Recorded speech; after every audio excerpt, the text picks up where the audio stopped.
Polling రోజున PO గారు ఎదుర్కొనేటువంటి కొన్ని ప్రత్యేక సందర్భాలు, వాటికి సంబంధించినటువంటి పరిష్కార మార్గాలు. ఇవి ఎన్నిసార్లు చూసినా సరే మనకి ఎప్పుడు కూడా కన్ఫ్యూజ్గానే ఉంటాయి. ఒకసారి అవి చూస్తే వాటిలో ఫస్ట్ వన్ వచ్చేసరికి ఏఎస్డి వాటర్ లిస్ట్ ఏదైతే ఉందో అది ఒక special case. ASD water list అంటే ఆబ్సెంట్, షిఫ్టెడ్, డెత్. దానికి సంబంధించి మనకి సపరేట్గా ఏఎస్డి వాటర్ లిస్ట్ అనేది ఇవ్వడం జరుగుతుంది. ఈ లిస్టులో పేరున్న వ్యక్తి ఎవరైతే ఉన్నారో వారు ఓటు వేయడానికి వచ్చినప్పుడు, సామాన్యంగా అసలు ఈ లిస్టులో పేరున్నటువంటి వ్యక్తి ఓటు వేయడానికి రారు. ఎందుకంటే మనకి ఈ లిస్టు సపరేట్గా చేస్తారు. ఆబ్సెంట్ అయిన వాళ్ళు, ఈ ప్రాంతం నుంచి వేరే ప్రాంతానికి షిఫ్ట్ అయిన వాళ్ళు, చనిపోయిన వాళ్ళు ఎవరైతే ఉన్నారో బిఎల్ఓలతో ఇన్ఫర్మేషన్ తీసుకుని లిస్ట్ అనేది ప్రిపేర్ చేయడం జరుగుతుంది. కానీ అనుకోకుండా ఎప్పుడైనా సరే కొన్ని రేర్ కేసుల్లో మనకి ఈ లిస్టులో ఉన్నటువంటి వ్యక్తి ఓటు వేయడానికి వచ్చినప్పుడు మనం ఏం చేయాలి అంటే దానికి సంబంధించి వాళ్ళు తీసుకొచ్చినటువంటి ఎపిక్ కార్డ్ ఏదైతే ఉందో దాన్ని చెక్ చేసి, అట్లాగే మన పిఎస్ పరిధిలో ఉన్నటువంటి బూత్ లెవెల్ ఆఫీసర్ బిఎల్ఓ గారు ఎవరైతే ఉన్నారో వారిని ఒకసారి కన్సర్న్ ఓటర్ ఎవరైతే ఉన్నారో వారి యొక్క ఐడెంటిటీ గురించి విచారణ జరిపించి ప్రిసైడింగ్ ఆఫీసరు సాటిస్ఫై అయితే కనుక వారికి ఓటు వేసే అవకాశం ఇవ్వచ్చు. ఏఎస్డి ఓటర్స్ ఎవరైతే ఉన్నారో వారికి సంబంధించినటువంటి ఫామ్స్ మనం 17A రాయాలి. నెక్స్ట్ కన్సర్న్ ఓటర్ ఎవరైతే ఉన్నారో వారి యొక్క సంతకము లేదా వేలిముద్ర తీసుకోవాలి. ఏఎస్డి ఓటర్కి సంబంధించి అనెక్సర్ 14 ఏదైతే ఉందో దాన్ని సపరేట్గా నింపాలి. ఈ విషయం బాగా గుర్తుపెట్టుకోవాలి. అనెక్సర్ 14 ఏదైతే ఉందో దాన్ని మనం సపరేట్గా నింపాలి. నెక్స్ట్ అట్లాగే ఏఎస్డి ఓటు వేయడానికి వచ్చినప్పుడు అతనికి ఇండెలిబుల్ ఇంక్ మార్క్ వచ్చేసరికి మిగతా ఓటర్స్ ఎవరైతే ఉన్నారో వాళ్ళకి లాగానే ఎడమ చేయి చూపుడు వేలికి వేస్తాము.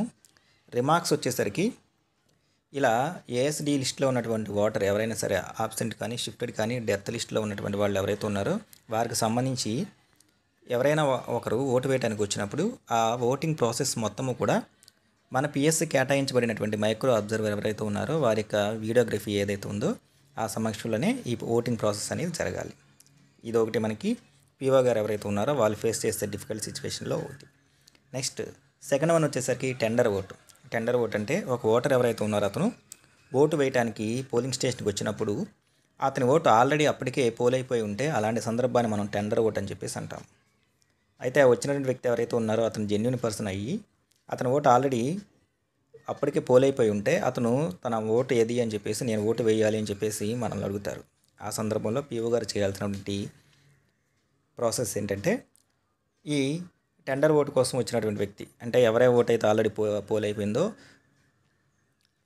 వారికి సంబంధించినటువంటి ఎంట్రీని ఫామ్ 17A దాంట్లో నమోదు చేయకూడదు. విచారణ చేయాలి. ముందు విచారణ చేసిన తర్వాత అతని యొక్క ఐడెంటిటీ ఏదైతే ఉందో దాన్ని బిఎల్ఓ గారితోనూ మొత్తం కూడా మనం విచారణ చేసిన తర్వాత పోలింగ్ ఆఫీసర్ గారు సాటిస్ఫై అయితే అప్పుడు టెండర్ ఓటుకు సంబంధించినటువంటి 17E, 17B ఏవైతే ఉన్నాయో ఆ ఫామ్స్ నింపాలి. అట్లాగే 17C number of votes recorded ఏదైతే ఉందో దాంట్లోనూ పీఓ గారి వారి యొక్క డైరీలో ఈ విషయాన్ని టెండర్ ఓటుకు సంబంధించినటువంటి విషయాలు ఉంటాయి, వాటిని నింపాలి. అంటే టెండర్ ఓటుకు సంబంధించి మొత్తము కూడా 4 17E, 17B, 17C పీఓ గారి డైరీలో కూడా ఈ విషయాలు ఏవైతే ఉన్నాయో వాటిని ఎంటర్ చేయాలి. యాజ్ యూజువల్ అనే మిగతా ఓటర్స్ ఎవరైతే ఉన్నారో వారికి సంబంధించి ఎడమ చేతి చూపుడు వేలికి ఇండెలిబుల్ ఇంక్ మార్క్ చేస్తాము. నెక్స్ట్ ఈ టెండర్ ఓటు ఎవరైతే ఉన్నారో ఆ వచ్చినటువంటి ఓటరు ఇది కూడా మైక్రో అబ్జర్వర్ గారి యొక్క వీడియోగ్రఫీ ఏదైతే ఉందో దాని యొక్క సమక్షంలోనే మనం ఈ ఓటింగ్ ప్రాసెస్ మొత్తాన్ని కూడా నమోదు చేయాలి. నెక్స్ట్ అట్లాగే టెండర్ ఓటు వచ్చేసరికి టెండర్ బ్యాలెట్ పేపర్స్ ఇవ్వడం జరుగుతుంది. మనకి 2020 టెండర్ బ్యాలెట్ పేపర్స్ పార్లమెంట్కి, అసెంబ్లీకి ఆ టెండర్ బ్యాలెట్ పేపర్ ఇచ్చి ఈ ఓటింగ్ అనేది ఈవీఎం మీద ఓటు వేయడానికి అవకాశం కల్పించకూడదు. ఓన్లీ టెండర్ బ్యాలెట్ పేపర్ ఏదైతే ఉందో అవి మాత్రం ఇచ్చి ఓటింగ్ కంప్లీట్ చేయించి ఆ టెండర్ బ్యాలెట్ పేపర్స్ సపరేట్గా ఇచ్చినటువంటి టెండర్ బ్యాలెట్ కవర్స్ ఉంటాయి మనకి. టెండర్ బ్యాలెట్ పేపర్ వెనకాల టెండర్ బ్యాలెట్ ఓట్ అని చెప్పేసి నమోదు చేసి ఆ కేటాయించినటువంటి సపరేటు టెండర్ బ్యాలెట్ కవర్స్ ఏవైతే ఉన్నాయో వాటిలో వీటిని పెట్టాలి. నెక్స్ట్ తర్వాత ఇంకొకటి వచ్చేసరికి ఛాలెంజర్ ఓట్ అంటే ఓటు వేయడానికి పిఎస్లోకి వచ్చినటువంటి వ్యక్తి ఎవరైతే ఉన్నారో అతని యొక్క ఐడెంటిటీని అతను ఆ ఓటర్ కాదు అని చెప్పేసి ఆల్రెడీ పిఎస్లో ఉన్నటువంటి ఏజెంట్స్ ఎవరైతే ఉన్నారో వారు అతని యొక్క గుర్తింపుని సవాల్ చేస్తే దాన్ని మనం ఛాలెంజ్ ఓట్ అని చెప్పేసి అంటాము. అలా ఛాలెంజ్ చేసినటువంటి వ్యక్తి ఎవరైతే ఉన్నారో ఆ ఏజెంట్ దగ్గర నుంచి ₹2 తీసుకొని ఛాలెంజ్ రిసిప్ట్ బుక్ ఉంటుంది మనకి అనెక్సర్ 19 దాంట్లో నుంచి ఒక రసీదు ఏదైతే ఉందో తీసి దాన్ని ఫిల్ చేసి ఆ కన్సర్న్ ఏజెంట్ని తాను చేసినటువంటి ఆ సవాల్ ఏదైతే ఉందో, ఛాలెంజ్ ఏదైతే ఉందో దాన్ని నిరూపించమని చెప్పాలి. నిరూపిస్తే ఒకవేళ తాను ఏదైతే ఛాలెంజ్ చేశాడో అది కనుక కరెక్టే అనుకుంటే అతని దగ్గర నుంచి వసూలు చేసినటువంటి ₹2 ఏవైతే ఉన్నాయో వాటిని తిరిగిస్తాము, లేకపోతే వాటిని మనం రిసెప్షన్ కౌంటర్లో జమ చేస్తామనే విషయం చెప్పాలి. నెక్స్ట్ దీనికి సంబంధించి ఫామ్ 14 ఏదైతే ఉందో, అనెక్సర్ ఫామ్ 14 నింపి కన్సర్న్ ఛాలెంజ్ ఓటర్ ఉన్నటువంటి వ్యక్తి ఎవరైతే ఉన్నారో అతనితో సంతకం తీసుకుంటాము. సంతకం చేయకపోతే, ఒకవేళ అతను సంతకం చేయడానికి నిరాకరిస్తే అతనికి ఓటు వేయడాన్ని మనం నిరాకరించాలి. సేమ్ ఇతనికి కూడా ఇండెలిబుల్ ఇంక్ మార్క్ వచ్చేసరికి ఎడమ చేయి చూపుడు వేలికి మార్క్ చేస్తాము. వీడియోగ్రఫీ ఏదైతే ఉందో దాని ప్రకారం ఈ ఓటింగ్ ప్రాసెస్ మొత్తాన్ని కూడా మనం నమోదు చేయాలి. నెక్స్ట్ 4th వన్ వచ్చేసరికి బ్లైండ్ పీపుల్, అట్లాగే ఫిజికలీ ఛాలెంజర్ ఎవరైతే ఉన్నారో వారికి సంబంధించినటువంటి ఓటింగ్ ప్రాసెస్ వచ్చేసరికి ఈ కేటగిరీ వారు ఎవరైతే ఉన్నారో వారు ఓటు వేయాలంటే వారితో పాటు కంపల్సరీగా ఖచ్చితంగా కంపానియన్ ఎవరైతే ఉన్నారో వాళ్ళని తీసుకురావాలి. ఈ కంపానియన్గా వచ్చే వ్యక్తి ఎవరైతే ఉన్నారో అతను అబవ్ 18 years నిండి ఉండాలి. అలా బిలో 18 ఉంటే వాళ్ళని కంపానియన్గా మనం అంగీకరించరాదు. అంటే కంపానియన్గా వచ్చే వ్యక్తి ఎవరైతే ఉన్నారో అబవ్ 18 years ఉండాలి. అలాంటి వాళ్ళని మాత్రమే మనం కంపానియన్గా అంగీకరిస్తాము. దీనికి సంబంధించి అనెక్సర్ 18లో కంపానియన్కి సంబంధించిన డిక్లరేషన్ ఉంది. ఆ డిక్లరేషన్ ఏదైతే ఉందో ఆ డిక్లరేషన్ తీసుకొని అప్పుడు ఈ కంపానియన్ని అలాంగ్ విత్ దట్ ఆ ఓటర్తో పాటు ఓటు వేయడానికి అనుమతించవచ్చు. ఈ కంపానియన్కి సంబంధించినటువంటి ఓటర్స్ ఎవరైతే ఉన్నారో వారికి సంబంధించినటువంటి ఫామ్స్ వచ్చేసరికి అనెక్సర్ 18 నింపాలి.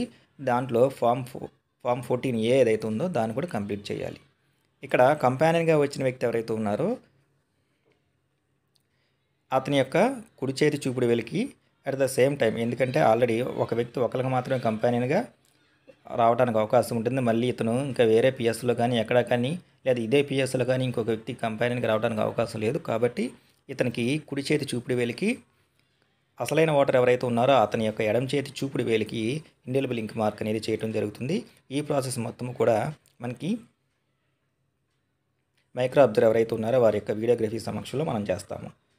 నెక్స్ట్ వన్ వచ్చేసరికి వయసు తక్కువ ఉన్నటువంటి ఓటర్ ఎవరైతే ఉన్నారో వాళ్ళు వచ్చినప్పుడు పీఓ గారు వారిని బాగా అబ్జర్వ్ చేసిన తర్వాత అతను చిన్నపిల్లవాడిగా ఉన్నాడు అని చెప్పేసి భావిస్తే, అంటే 18 years ఉన్నటువంటి వ్యక్తులు అతను కనిపించకపోతే పీఓ గారు ఎవరైతే ఉన్నారో వారు సంతృప్తి చెందకపోతే అతనికి ఓటు ఇవ్వచ్చు, లేకపోతే తిరస్కరించవచ్చు. లేకపోతే అతను 18 years కంప్లీట్ అయినాయి అని చెప్పేసి కన్సర్న్ ఓటర్ దగ్గర నుంచి పీఓ గారి ఏజ్ డిక్లరేషన్ ఏదైతే ఉందో ఆ డిక్లరేషన్ కంప్లీట్ చేయమని చెప్పేసి అడుగుతారు. అందుకు సంబంధించినటువంటి అనెక్సర్ 15 ఏదైతే ఉందో అది నింపాలి. అట్లాగే అనెక్సర్ 16లో పార్ట్ 1, 2 ఏవైతే ఉన్నాయో వాటిని కూడా నింపాలి. ఇంకా ఇండివిజువల్ ఇంక్ మార్క్ వచ్చేసరికి సేమ్ యాజ్ యూజువల్ మిగతా వాళ్ళు ఎవరైతే ఉన్నారో వాళ్ళకి ఎడమ చేతి చూపుడు వేలికి ఎలా అయితే వేసామో అలాగే ఈ ప్రాసెస్ కూడా మైక్రో అబ్జర్వర్ గారి యొక్క వీడియోగ్రఫీ ఏదైతే ఉందో దాని సమక్షంలో ఈ ఓటింగ్ కూడా నమోదు చేయాలి. నెక్స్ట్ ప్రాక్సీ ఓటర్, బోర్డర్స్లో ఉన్నటువంటి లేకపోతే వేరే గూఢాచార సంస్థల్లో పనిచేస్తున్నటువంటి వాళ్ళు ఎవరైతే ఉన్నారో వారి ఓటుని వారి తరఫున వేరే వాళ్ళు ఎవరైతే ఉన్నారో వారు వేసే అవకాశాన్ని వీరికి ఉంటుంది. అంటే ప్రాక్సీ ఓటర్ అంటే వాళ్ళు రాలేని పక్షంలో బోర్డర్స్లోని వేరే చోట్ల వాళ్ళు వర్క్ చేస్తూ ఉంటారు ఇలాంటి గూఢాచార సంస్థల్లో. అప్పుడు ఏం చేస్తారంటే వాళ్ళకి కూడా ఓటుకు వినియోగించుకునే అవకాశం ఉంటుంది. సో వారి తరఫున వేరే వాళ్ళు ఎవరైనా సరే ఓటు వేయడానికి వస్తారు. అలా వచ్చిన వాళ్ళు ఎవరైతే ఉన్నారో వారి యొక్క అనుమతి పొందిన వారు అయి ఉండాలి. అలాంటి వాళ్ళకి మాత్రమే మనం ఈ యొక్క ప్రాక్సీ ఓటర్కి సంబంధించి ఓటు ఇవ్వాలి. అట్లాగే మన పిఎస్ పరిధిలో ఉన్నటువంటి ప్రాక్సీ ఓటర్స్ ఎవరైతే ఉన్నారో వారికి సంబంధించి క్లాసిఫైడ్ సర్వీస్ ఓటర్ లిస్ట్ అని చెప్పేసి మనకి సపరేట్గా ఒక సిఎస్వి లిస్ట్ ఇస్తారు. ఈ లిస్ట్లో ఆ కన్సర్న్ ఓటర్ యొక్క పేరు ఉందో లేదో కూడా మనం చెక్ చేసుకుంటాము. నెక్స్ట్ అట్లాగే సిఎస్సి లిస్ట్లో ఉన్నటువంటి నెంబర్ రాయాలి. ఆ పేరు పక్కన పీవీఎన్ నమోదు చేస్తాము. పీవీ అంటే మనకి ప్రాక్సీ ఓటర్ అని అర్థం. ఇక్కడ వచ్చింది ఆ కన్సర్న్ ఓటర్ కాదు, అతని తరపున వేరే వాళ్ళు కాబట్టి వచ్చిన వారి యొక్క ఎడమ చేయి మధ్య వేలికి మనం ఇంక్ మార్క్ పెడతాము. సో ఇక్కడ ఇది బాగా గుర్తుపెట్టుకోవాలి. ప్రాక్సీ ఓటర్ ఎవరైతే ఉన్నారో ఆ వచ్చినటువంటి వ్యక్తి ఎవరైతే ఉన్నారో అతని యొక్క ఎడమ చేతి మధ్య వేలికి మనం ఇండెలిబుల్ ఇంక్ మార్కు వేయటం జరుగుతుంది. ఇది కూడా సేమ్ వీడియోగ్రఫీ ఏదైతే ఉందో దాంట్లో నమోదు చేయాలి. నెక్స్ట్ ఫారిన్ కంట్రీస్లో అబ్రాడ్ విదేశాల్లో ఉన్నటువంటి ఓటర్ ఎవరైతే ఉన్నారో వారి యొక్క ఓటు హక్కును వినియోగించుకోవడానికి వచ్చిన సందర్భంలో వాళ్ళు విదేశాల్లో నివసిస్తున్న భారతీయ పౌరులు అనమాట. భారతదేశానికి వచ్చి మాత్రమే వాళ్ళు తమ యొక్క ఓటు హక్కును వినియోగించుకోవాలి. అందుకు వారి యొక్క ఐడెంటిటీ ఏదైతే ఉందో దాన్ని మనం గుర్తించడానికి గాను వారికి ఉన్నటువంటి పాస్పోర్ట్ ఏదైతే ఉందో ఆ పాస్పోర్ట్ని మనం ఐడెంటిటీ కార్డుగా గుర్తింపు పత్రంగా పరిగణిస్తాము. వీరికి సపరేట్గా మనం ఏ ఫామ్ కూడా ఫిల్ చేయాల్సినటువంటి అవసరం లేదు. ఎడమ చేయి యొక్క చూపుడు వేలికి ఇంక్ మార్క్ చేస్తాము. నెక్స్ట్ ఇది కూడా సేమ్ వీడియోగ్రఫీ యొక్క సమక్షంలోనే ఈ ప్రాసెస్ ఏదైతే ఉందో దాన్ని నమోదు చేస్తాము. నెక్స్ట్ తర్వాత వచ్చేసరికి ఓటింగ్ విధానం అనుసరించకపోతే, అంటే ఎలక్షన్ కమిషన్ ఆఫ్ ఇండియా వారి యొక్క మెయిన్ మోటో ఏదైతే ఉందో సీక్రెసీ ఆఫ్ ఓటింగ్. మన ఓటు వేస్తున్నటువంటిది ఏదైతే ఉందో ఆ గోప్యత అనేది పాటించాలి. అది ఎవరికి తెలియకూడదు. ప్రతి ఓటరు కూడా తన యొక్క ఓటు హక్కు ఏదైతే ఉందో అది రహస్యంగా వినియోగించుకోవాలి. ఆ సీక్రెసీ ఆఫ్ ఓటింగ్ ఏదైతే ఉందో దాన్ని పాటించకుండా దాన్ని బహిరంగ చేసినప్పుడు నేను ఎవరికి ఓటేస్తున్నానని చెప్పడం కానీ, వేసిన తర్వాత చెప్పడం కానీ ఇలాంటివి ఏమైనా ఉంటే పిఓ గారు 49M రూల్ ప్రకారము ముందు ఓటు వేయడానికి వెళ్ళేటప్పుడే తను కనుక ఇలా సీక్రెసీ ఆఫ్ ఓటింగ్ కనుక క్రాస్ చేస్తే అతనికి ఓటు ఇవ్వడాన్ని తిరస్కరించవచ్చు. దీనికి సంబంధించి 17A రిజిస్టర్లో రిమార్క్ కాలంలో ప్రిసైడింగ్ ఆఫీసర్ ఎవరైతే ఉన్నారో ఆయన సంతకం చేయాలి. నెక్స్ట్ ఎడమ చేయి చూపుడు వేలికి ఇండెలిబుల్ ఇంక్ మార్క్ ఏదైతే ఉందో దాన్ని వేయడం జరుగుతుంది. సేమ్ ఇది కూడా మనకి వీడియోగ్రఫీ ఏదైతే ఉందో అది కూడా తీయడం జరుగుతుంది. నెక్స్ట్ తర్వాత ఇంకొక స్పెషల్ కేసు వచ్చేసరికి ఓటు వేయడానికి ఓటర్ నిరాకరించినప్పుడు, పిఎస్లోకి వచ్చిన తర్వాత ఓటర్ ఎవరైతే ఉన్నారో అతను తన యొక్క ఓటు ఏదైతే ఉందో దాన్ని వినియోగించుకోవడానికి నిరాకరించినప్పుడు ఓటర్ లిస్టులో పేరు రాసిన తర్వాత కంపార్ట్మెంట్ దగ్గరికి వెళ్ళిన తర్వాత నేను ఓటు వేయను అనే సందర్భంలో 17A రిమార్క్స్ కాలంలో ఆల్రెడీ 17Aలో అతని యొక్క సీరియల్ నెంబరు ఇవి మనం ముందే నమోదు చేస్తాము.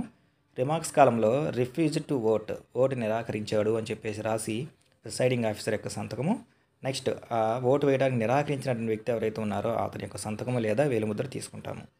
సేమ్ ఇదే విషయాన్ని రిఫ్యూజ్డ్ ఓట్స్ ఏవైతే ఉన్నాయో 17Cలో ఉన్నటువంటి పార్ట్ 1లో ఐటమ్ 3లో నమోదు చేయాలి. ఐటమ్ 3లో నమోదు చేయాలి. ఇండెలిబుల్ ఇంక్ మార్క్ వచ్చేసరికి ఎడమ చేయి చూపుడు వేలికి వేస్తాము. ఇది కూడా మనకి వీడియో ఏదైతే ఉందో తీయడం జరుగుతుంది.